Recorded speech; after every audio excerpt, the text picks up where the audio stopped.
Hey guys, welcome back to the channel business management unit 3। हम इस video में continue करेंगे। इससे पहले वाले दो पार्ट्स में हमने कम्युनिकेशन बैरियर्स का मीनिंग जाना और काफी सारे बैरियर्स हमने डिस्कस करे।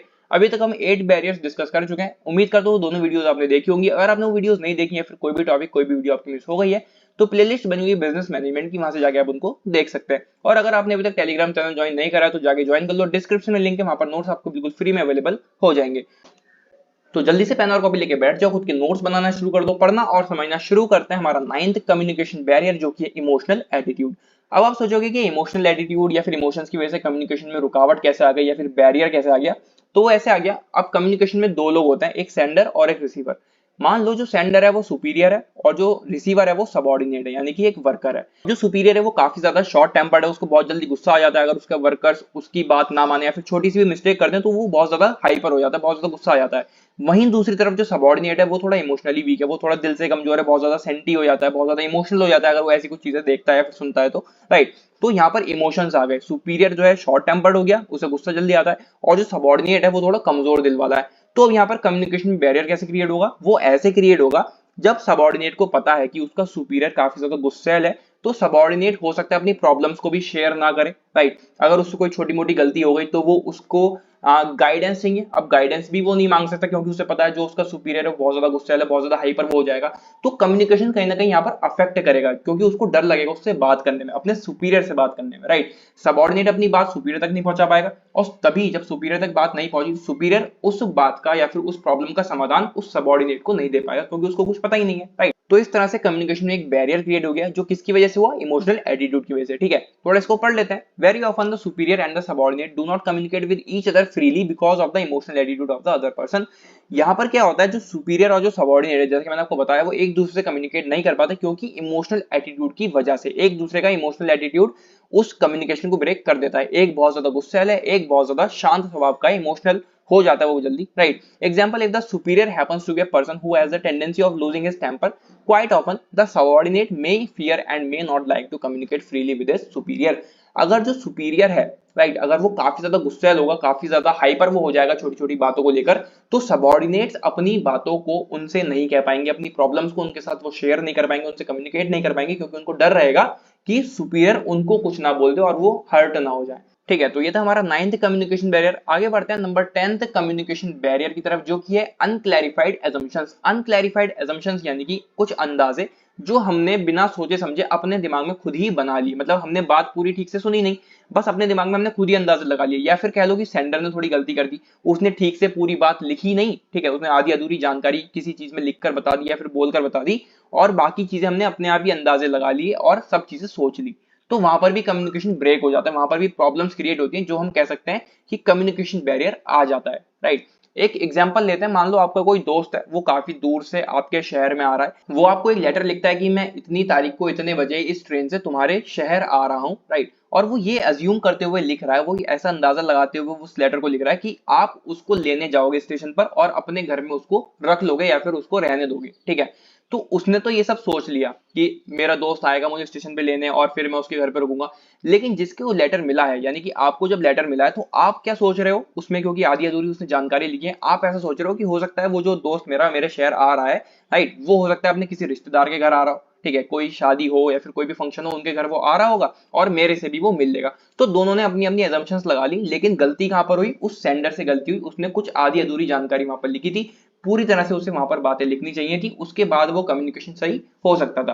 तो यहाँ पर दोनों ही केस में सेंडर ने भी और रिसीवर ने भी कुछ भी एजम्पशंस अपने आप लगा लिए और कम्युनिकेशन बैरियर क्रिएट हो गया। ठीक है, तो ऐसा ऑर्गेनाइजेशन में भी होता है। जो मैनेजर्स होते हैं वो अपने वर्कर्स को या फिर एम्प्लॉयज को ऐसी कुछ इंफॉर्मेशन दे जाते हैं जो आधी अधूरी होती है। बाकी की सारी चीजें जो लोग वहां पर बैठे हैं वो अपने दिमाग में खुद ही खिचड़ी पका लेते हैं, खुद ही वो अंदाजे लगा लेते हैं कि इस तरह से ये सब चीजें करनी होंगी या फिर ये वो कहने का उनका ये सब मतलब होगा। तो वहां पर अल्टीमेटली कम्युनिकेशन खराब हो जाता है। राइट, तो अनक्लैरिफाइड एजम्पशन की वजह से भी कम्युनिकेशन में बैरियर आ जाता है। थोड़ा इसको पढ़ लेते हैं।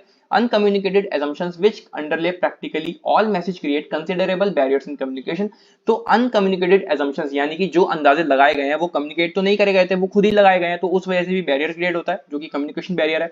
The sender does not specify each and everything in the message. जो सेंडर होता है उसकी भी थोड़ी सी गलती होती है कि वो हर एक छोटी छोटी चीज स्पेसिफिकली नहीं बताता। मतलब उस मैसेज में जो भी उसने जानकारी दी है वो आधी अधूरी दे देता है कभी कभी। पूरी जानकारी अगर वो देगा तो सामने वाला अंदाजे नहीं लगाएगा बल्कि उस बात को समझेगा और अकॉर्डिंगली काम करेगा। About certain things, he assumes that the receiver of the message will automatically understand, while the receiver may go by every word of the message and presume nothing beyond that, or may assume different things. अगर उसको बिल्कुल specific जानकारी मिल जाएगी जो भी sender बताना चाह रहा है, अगर एग्जैक्ट जानकारी रिसीवर को मिल जाएगी तो वो अपने आप कुछ भी अंदाजे नहीं लगाएगा और उस मैसेज के अकॉर्डिंग ही वो सारे काम करेगा, राइट। आगे बढ़ते हैं, नंबर 11 कम्युनिकेशन बैरियर है हमारा इंफॉर्मेशन ओवरलोड। अब अगर कम्युनिकेशन हो रहा है दो लोगों के बीच में या दो से ज्यादा लोगों के बीच में और इन्फॉर्मेशन ओवरलोड हो जाए, जो भी जानकारी सेंडर रिसीवर्स तक पहुंचा रहा है वो ओवरलोडेड हो जाए, तो वहां पर भी कम्युनिकेशन बैरियर क्रिएट हो जाएगा। मान लो आपकी टीचर आपकी क्लास में पढ़ा रही है, राइट, एक टॉपिक पढ़ाया, दो पढ़ाया, तीन पढ़ाया, चार पढ़ाया, एक साथ बहुत सारे टॉपिक्स पढ़ा दिए। अब क्या आपको वो सारे टॉपिक्स जैसे टीचर ने पढ़ाए थे वैसे के वैसे याद होंगे घर जाके? नहीं होंगे, क्योंकि जो इन्फॉर्मेशन हो गई वो ओवरलोड हो गई, राइट, बहुत ज्यादा इन्फॉर्मेशन हो गई। अगर एक दो टॉपिक पढ़ाए होते अच्छे से, उनको आप समझते सुनते, तो वो आपके दिमाग में रहते, लेकिन 6-7 चीजें एक साथ आपको बता दी गई, बहुत ज्यादा डिटेल में वो सारे टॉपिक आपको समझा दिए गए, सारी इंफॉर्मेशन आपको दे दी गई, तो अल्टीमेटली आप वो सारी चीजें भूल जाओगे।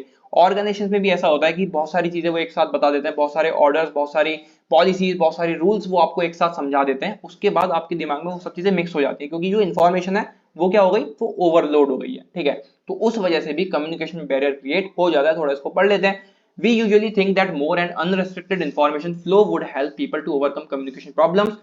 हमें ऐसा लगता है कि अगर हम बहुत सारी इंफॉर्मेशन रिसीवर्स तक शेयर करेंगे तो वहां पर हमारा जो कम्युनिकेशन फ्लो है वो बहुत अच्छा बना रहेगा, लेकिन ऐसा एक्चुअल में नहीं होता है।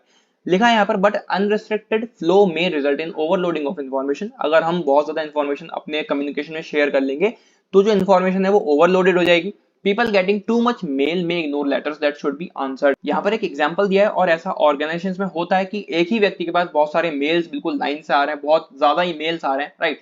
तो वहां पर क्या होगा, जब बहुत सारे मेल्स उसके पास आएंगे, बहुत सारी इंफॉर्मेशन उसके पास आएगी, तो कहीं ना कहीं जो इंपॉर्टेंट वाला मेल होगा, कोई एक दो इंपॉर्टेंट जो बहुत ज्यादा इंपॉर्टेंट होंगे, वो कहीं ना कहीं इग्नोर हो जाएंगे, बाय मिस्टेक कह लो, या फिर वो गलती से मिस हो गए, या फिर बहुत सारे ईमेल्स के बीच में कहीं वो मिस हो गए, तो वैसी चीज भी वहां पर हो सकती है।